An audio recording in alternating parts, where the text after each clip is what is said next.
여러분, 사랑한다면, 정말 진정으로 사랑한다면 그 사랑을 줄여보시길 바랍니다. 혹시 내가 부질없는 사랑 표현만 계속하고 있진 않는지, 혹은 짝사랑만 하고 있진 않는지 살펴볼 일입니다. 간혹 분무기로 잎에 물을 뿌려서 식물에 물을 주는 분들이 계십니다. 그러나 그렇게 잎에 물을 뿌리는 것은 식물이 물을 흡수하는데 별로 도움이 되지 않는다고 합니다. 시들시들하던 잎이 조금 나아졌다면 그것은 그냥 기분 탓일 것입니다. 구석구석 분무기로 물을 뿌리는 것보다는 차라리 물 한 컵을 화분에 붓는 것이 더 낫다고 합니다. 생식생장과 영양생장 들어보셨죠? 영양생장은 식물의 잎, 줄기, 뿌리 같은 영양기관이 자라는 현상이고, 생식생장은 꽃, 열매, 씨앗 등 생식기관이 발달하고 자라는 현상입니다. 밖에서 자라는 식물은, 야외에서 자라는 식물은 영양생장과 생식생장을 같이 하면은 꽃을 피우고 씨앗을 남깁니다. 하지만 실내에서 식물을 키우면 험난한 바깥 세상과는 달리 구태여 자손을 퍼뜨리려 노력하지 않아도 되고 단지 영양생장만 할 뿐입니다. 그래서 집에서도 꽃을 보고 싶다면 사랑을 줄이면 됩니다. 식물은 변화무쌍한 환경에서 살아남기 위해 자손을 남기는데 오히려 좀 소홀했다면 생명의 위협을 느낀 식물들이 서둘러 꽃을 피우고 자손을 남기려 했을 것입니다. 만일 식물을 지금 키우고 있는 식물이 잘 자라지 않는다면 덜 사랑하시면서 덜 물을 줘보시길 바랍니다. 사랑을 줄여보라는 말, 집 나간 탕자를 기다렸던 아버지의 마음이 아니었을까 싶습니다. 누가복음 15장 보면은 잃은 양의 비유, 되찾은 드라크마의 비유, 되찾은 아들의 비유가 연속해서 등장합니다. 첫 번째, 두 번째 비유에서는 실수로 잃어버린 잃은 양과 드라크마를 되찾기 위해서 팔을 걷어붙이는 모습을 볼 수 있습니다. 누가복음 15장 8절입니다. 어떤 여자에게 드라크마 10잎이 있는데 그가 그 가운데서 하나를 잃으면 등불을 켜고 온 집안을 쓸며 그것을 찾을 때까지 샅샅이 뒤지지 않겠느냐. 잃은 것을 찾아내기까지 찾아내는 그러한 노력과 헌신, 열심이 우리에게도 있어야 합니다. 그런데 때로는 전혀 다른 방식으로 사랑을 표현할 줄도 알아야 합니다. 잃은 아들을 되찾기 위해서 아버지는 어떻게 합니까? 이번에는 찾아 나서지 않습니다. 기다리고 또 기다립니다. 집 나간 아들이 아버지를 찾아 나설 때까지 잠잠히 기다립니다. 집 나간 아들이 그동안 까맣게 잊고 지냈던 감사함을 회복할 때까지 아버지는 기다립니다. 여러분, 감사함의 반대말은 뭐라고 생각하십니까? 감사함의 반대말은 당연함이라고 합니다. 당연함. 늘 곁에 있어 당연한 듯 지내지만 잃고 나서야 당연했던 것들의 감사함을 깨닫는다는 것입니다. 내가 누려왔던 모든 것들이, 내가 지나왔던 모든 시간이, 내가 걸어왔던 모든 순간이 당연한 것 아니라 은혜였음을 깨달을 때 비로소 아버지께 감사할 수 있습니다. 내 삶에 당연한 것 하나 없고요, 모든 것이 은혜입니다. 그제서야 집 나간 아들은 아버지께로 되돌아옵니다. 어떻게 그럴 수 있었습니까? 사랑하기 때문에 오히려 사랑을 줄일 줄 아는 아버지의 세심함 덕분이었습니다. 저와 여러분의 인생 가운데 우리의 자녀들과 우리의 관계 가운데 더욱 활짝 꽃이 피고 열매 맺기를 원한다면 사랑을 줄여보시길 바랍니다. 사랑하지 말라는 말이 아닙니다. 너무나도 사랑하기 때문에 오히려 잠잠히 기다려주는 마음을 가져보시길 바랍니다. 근데 여러분께 질문드립니다. 왜 저와 여러분은 사랑을 줄이면서까지 더 깊이, 더 많이 사랑해야 합니까? 우리는 한 가족이고 한 식구이기 때문입니다. 가족 같은 사람들이 아니라, 가족 같다는 게 아니라 그리스도 예수 안에서 한 가족이기 때문입니다. 십자가에 못 박히신 예수님께서 어머니와 그의 사랑하는 제자에게 이렇게 말합니다. 이 사람이 어머니의 아들입니다. 이분이 너의 어머니다. 그리고 예수님은 살아생전에 가족을 어떻게 정의합니까? 누가 내 어머니이며 내 형제들이냐? 보아라, 내 어머니와 내 형제자매들이다. 누구든지 하나님의 뜻을 행하는 사람이 곧 내 형제요 자매요 어머니다. 가족을 혈통에 따른 연고 관계로 국한하지 않습니다. 하나님의 뜻을 받들어 행하는 자라면 누구나 예외 없이 하나님을 아버지로 모신 가족이 됩니다. 혈연 가족이 아닌 하나님의 가족, 하나님을 아버지로 모신 가족 공동체가 되는 겁니다. 이런 의미에서 오늘 본문에 등장하는 혼인잔치는 하나님의 가족 일원들이 함께하는 축제의 자리로 자리매김할 수 있습니다. 이를 증명하는 것이 혼인잔치에 포도주를 담아두었던 돌 항아리 6개입니다. 예수님 당시 각 가정에는 대개의 경우에 각 가정에 정결례식에서 사용하는 돌 항아리가 1개씩 있었다고 합니다. 그렇다면 나머지 5개는 어디에서 가져온 것입니까? 이웃에게서 빌려온 것입니다.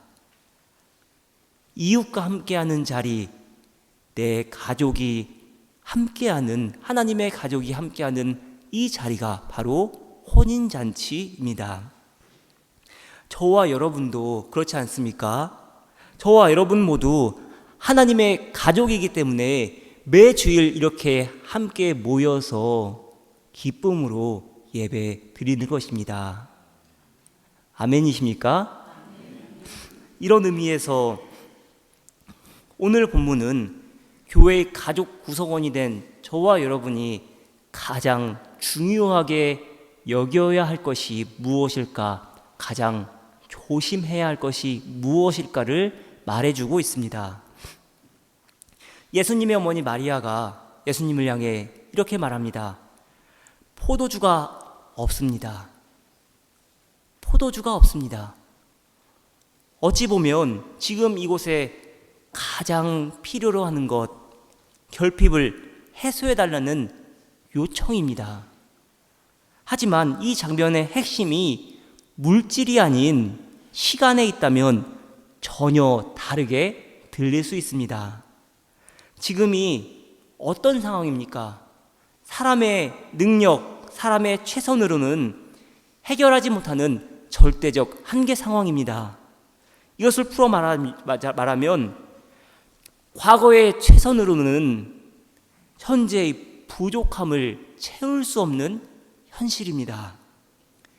연애를 준비했던 사람들, 그들의 눈은 여전히 과거에 매여 있습니다.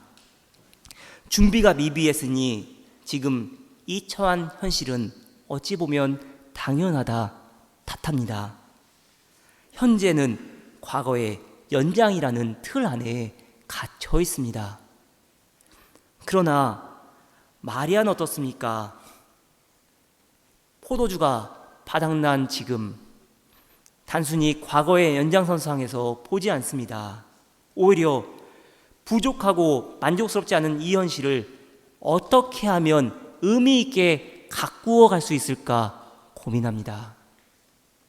다르게 표현하면 지금의 부족함, 채워지지 않는 현실은 되레 하나님께서 예비하신 사건입니다.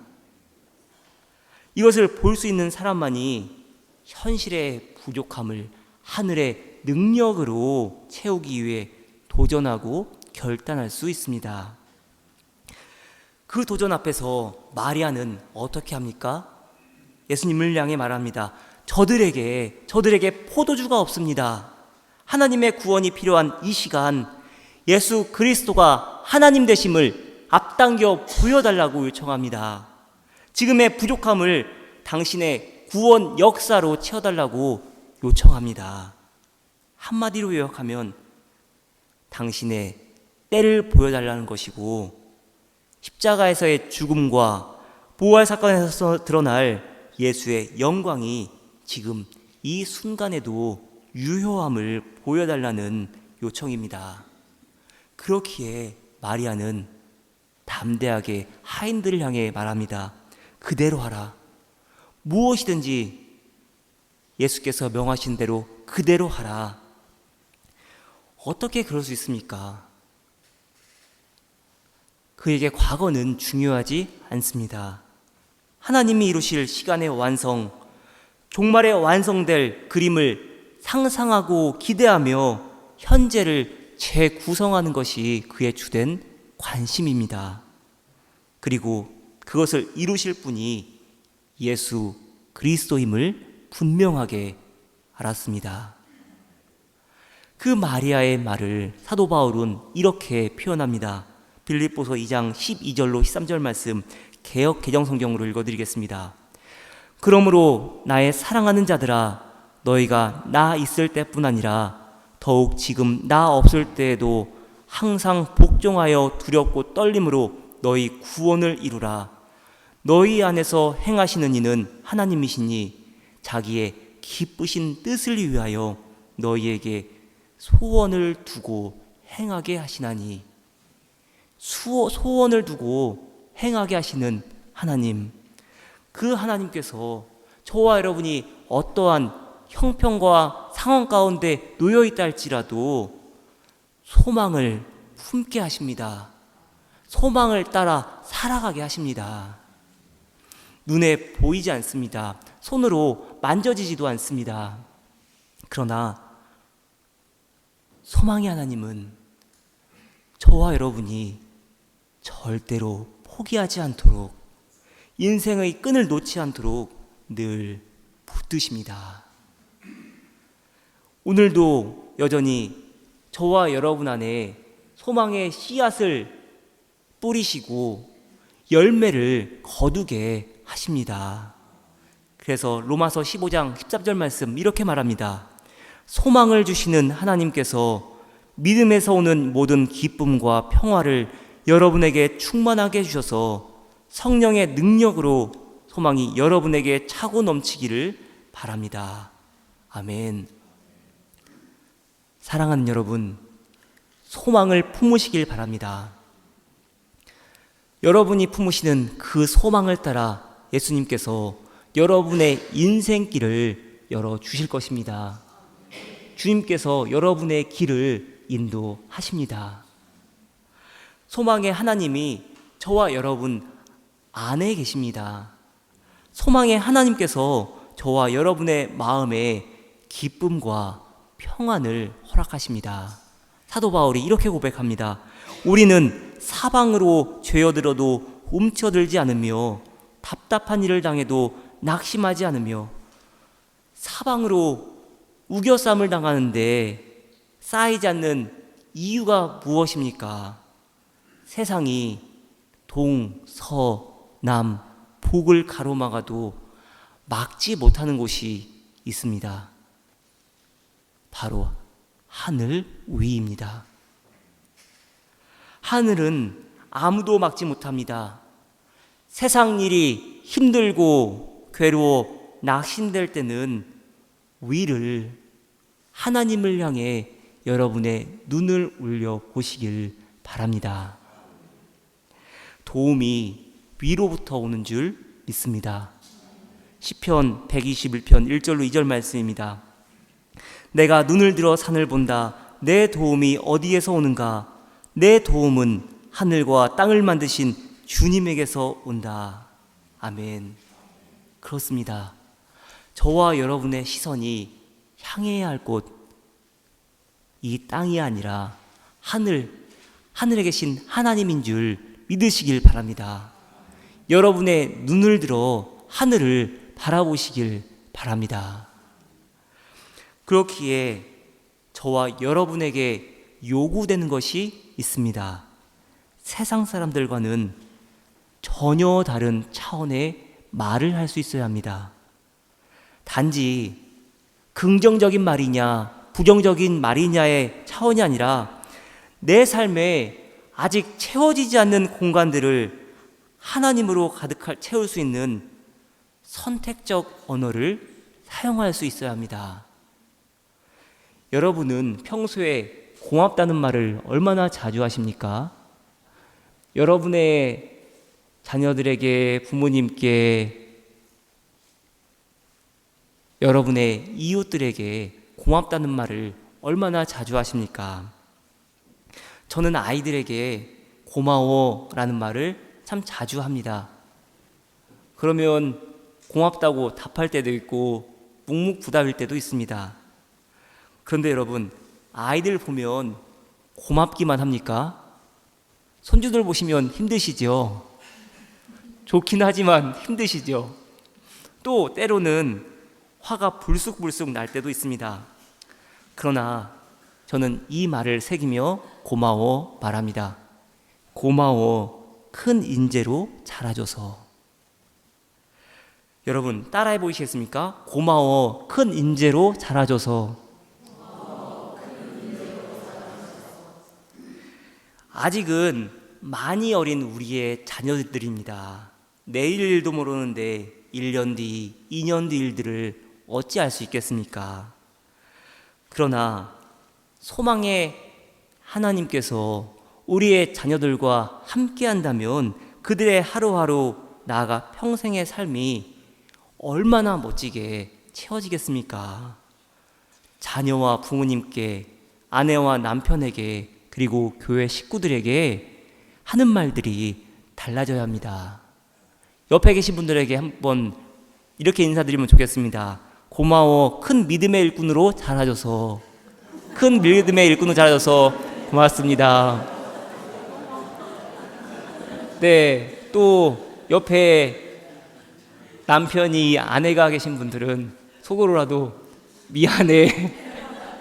네, 고마워. 네, 꼭 오늘 댁에 가셔서 꼭 그렇게 하세요. 어제 아침에 산책하는데 독일에서만 볼 수 있는 장면이죠. 오늘 독일 할아버지 할머니가 손을 꼭 잡고 걸어가시는 거예요. 여러분 오늘 댁에 가셔서 고맙다고 꼭 하세요. 목사님 하세요. 네. 네. 여러분 우리의 언어가 바뀌어야 합니다. 하늘의 언어로 지금 이 시간과 공간을 채울 수 있어야 합니다. 성경은 그렇게 하늘의 언어로 채우라고 얼마나 말합니까? 요한복음 13장 34절 서로 사랑하여라. 내가 너희를 사랑한 것 같이 너희도 서로 사랑하라. 데살로니가 전서 5장 16절로 18절 항상 기뻐하십시오. 끊임없이 기도하십시오. 모든 일에 감사하십시오. 또 이 말씀 어떻습니까? 우리의 눈물진 인생을 기쁨으로 변하게 하는 하나님의 약속의 말씀입니다. 사람의 눈으로는 불가능하게 보이는 것조차도 하나님 함께 하시면 역전하게 하시겠다는 그 약속의 말씀. 다음에 이맘때에 내가 반드시 너를 다시 찾아오겠다. 그때 너의 안에 사라에게 아들이 있을 것이다. 전혀 불가능한 상황조차도 역전시키시는 그 하나님을 바라볼 수 있기를 바랍니다. 그 하나님께서 여러분의 인생에 찾아오셔서 역사하십니다. 힘들고 지쳐 낭망하고 넘어져 일어날 힘 전혀 없을 때에도 반드시 찾아오십니다. 우리 인생 가운데 반드시 찾아오시는 소망의 하나님을 의지하며 나아가시길 바랍니다. 그러기 위해 필요한 것, 우리의 입이, 우리의 말이 하늘의 언어로 채워져야 합니다. 그렇다면 저와 여러분이 소망의 하나님을 신뢰하며 우리의 언어가 하늘의 언어로 변화될 수 있는 근원이 무엇입니까? 성령님의 일하심입니다. 성령의 역사야말로 깨질 수밖에 없는 질그릇이 하늘의 언어로 가득가득 채워질 수 있는 근원입니다. 성령께서는 우리 마음에 이 깨어질 수밖에 없는 이 질그릇에 평안과 사랑과 기쁨과 감사를 허락하십니다. 그리고 이를 통해 구원의 확신을 체험케 하십니다. 존 웨슬리 목사님이 이런 말씀 했습니다. 어느 누구라도 자신의 마음을 의와 평화와 사랑과 기쁨으로 충만케 하는 성령의 증거가 없이는 진정한 그리스도인이 될 수 없다.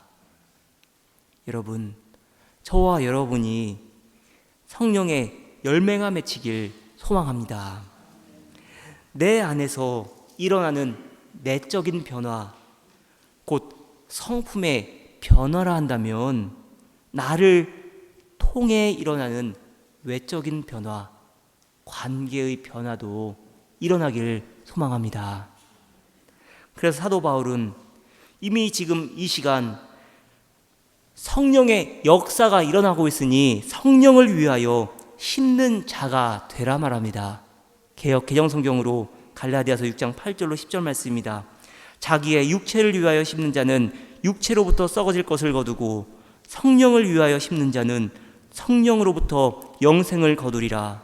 우리가 선을 행하되 낙심하지 말지니 포기하지 아니하면 때가 이름에 거두리라. 그러므로 우리는 기회 있는 대로 모든 이에게 착한 일을 하되 더욱 믿음의 가정들에게 할지니라. 성령을 위하여 심는 자는 어떻게 해야 합니까? 기회 있는 대로 모든 일을 착한 일을 하되 모든 이에게 착한 일을 하되 더욱 믿음의 가정들에게 할 수 있어야 합니다. 누구에게 그렇게 해야 합니까? 내 가족, 내 이웃, 디셀도르프 한인교회 우리 가족들에게 그렇게 할 수 있어야 합니다. 하늘의 언어로 서로를 격려하고 위로하며 사랑하시기를 간절히 축원합니다. 기도합니다. 사랑의 하나님, 우리 영혼에 주의 사랑을 심어주시니 감사합니다. 우리 모두 그리스도 예수의 보혈로 한 가족이 되었습니다. 서로 사랑하게 하시고 서로에게 하늘의 언어가 들려지게 하옵소서. 우리 안에 하늘의 신령한 기쁨을 채워주시옵소서. 예수 그리스도의 이름으로 기도드렸습니다.